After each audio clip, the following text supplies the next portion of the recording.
I remember my school's sports day. Sports day was a day free from school where we all used to go to the track and do track and field events. Think Olympics, but with more screaming little children. I don't know why, but everyone believed that you ran faster without socks. Like seeing someone take off their shoes was like, ooh, this guy is getting serious. Like it's a serious moment, bro. It's like Rock Lee taking off the weights when he was about to fight Gara. People always love the 50, 100 relay quick races. You know those kind of races? That's like a track and field bread and butter. When you ask somebody what is the Olympics, what is track and field, they think about Jamaicans running short distances. It's what it is.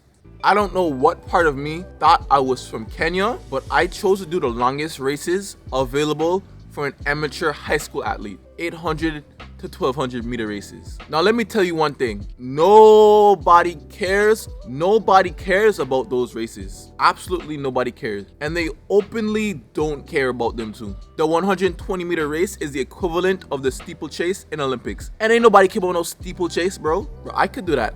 I could do steeplechase, bro, add in some parkour. They don't be doing that parkour, bro. I don't understand about steeplechase. Why are we jumping into the water? The 800 and 1200 are the kind of races where the announcer starts to advertise the menu and thank the sponsors for the event. Nobody cares, bro. But you know what the beautiful thing about these races were? Nobody else wanted to do them. That means there was one kid from each house racing in these events. Each of our houses were based after primary colors. So do the maths. I was guaranteed a medal if there's only 3 of us racing. Guaranteed, bro. It's a big brain strategy. Y'all can't think like me. This is good when you know you're going to lose. You see, I might have been cosplaying like I was from Kenya and even built like I was surviving a famine, but I was not a runner at all. I was competitively slow. Like, I would be running and I wouldn't be completely out the race, like way in the back. I'll be close behind, like a close third. So when second finishes, I'm right there and the race is done. I admire that about myself.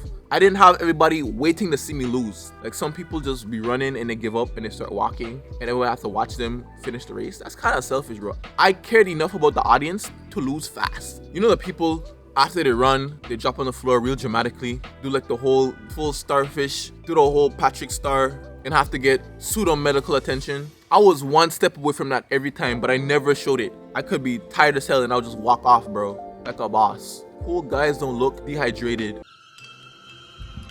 I don't need it. I don't need it.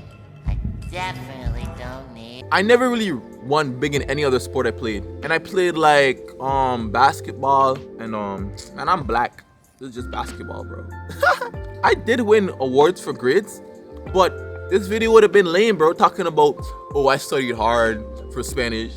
Oh, I studied and I got top grades in biology. Bro, you came here to listen to Jimmy Neutron? I didn't want to be a nerd. I wanted to be Troy Bolton in the end of High School Musical 1. When he hit the shot, and everybody was like, oh my. I could see myself in that movie now, bro, hitting that shot. And just thinking to myself, wow, is this how it feels to be a white D1 athlete? Everybody loves you, bro, in the school. Like, everybody in the school came to this game, bro. It's crazy. Drop a like and subscribe. Hit the bell so you can see when new videos come out. It really helps the channel a lot. I'm trying to grow to 1,000 subscribers by the end of the year. You can see I'm at 61. Pushing for a big goal, but I believe we can do it.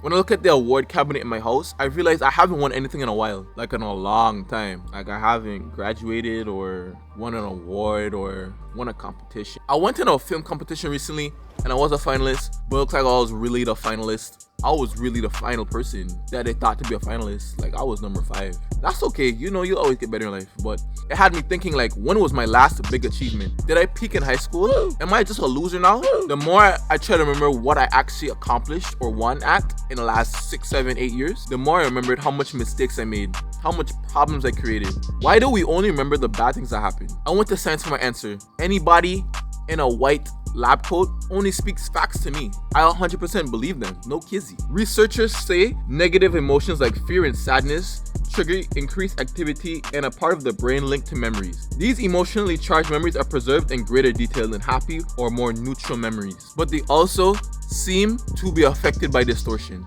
WebMD is good enough for me. You know what I always say. This is saying that bad memories like me being afraid or me being anxious or me making a mistake is burnt into my brain like a CD disc, bro. Like I'm trying to illegally steal Ice Age 2 off my computer, bro. Burnt. And there's distorted, like the bad times seem so much worse, like in my memories, and the good times didn't seem that good. You know, everything is just, my brain is leaning towards being a hater, bro. I don't know why it's hitting on me. Why does my brain want me to be afraid, be anxious, be in a fight or flight mode so much? Like,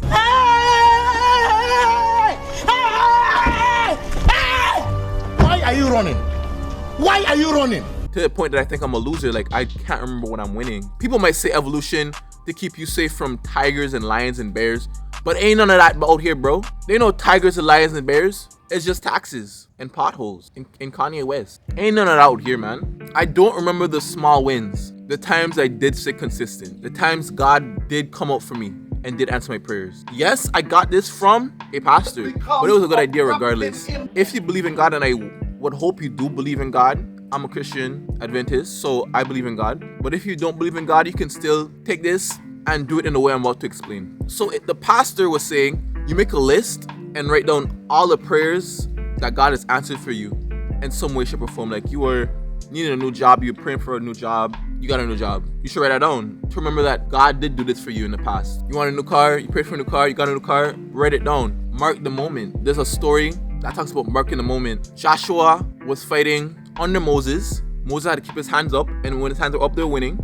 After the fight, after they won, they said mark the moment and keep telling it to Joshua so he could be reminded about what he did and what God did through him, you know? So if you don't believe in God, you should write down the small wins, the times you're consistent, keep a log of how much times you've been doing this for the week. Like, track your small wins, track all your wins, big or small. If you didn't drink today and you've been wanting to drop alcohol, you should write down, like, write a small list or like a tally list. I don't know, I'm putting my hand, like a box, and say, didn't drink on Monday, didn't drink on Tuesday, didn't drink on Thursday. And then when a week passed, you can see like, oh wow, I didn't drink this whole week. I can do that. I don't have to drink. I'm not a slave to this. And it also raises your confidence, seeing that you actually have been doing things. You just haven't been remembering them, or they didn't seem big to you, but they are a big deal. They impacted your life. They improved the quality of your life. They are a big deal. You helped other people. You gave value to other people. Why you're here matters. The things you've been doing matters. And I want you to remember that. All right? Peace and love.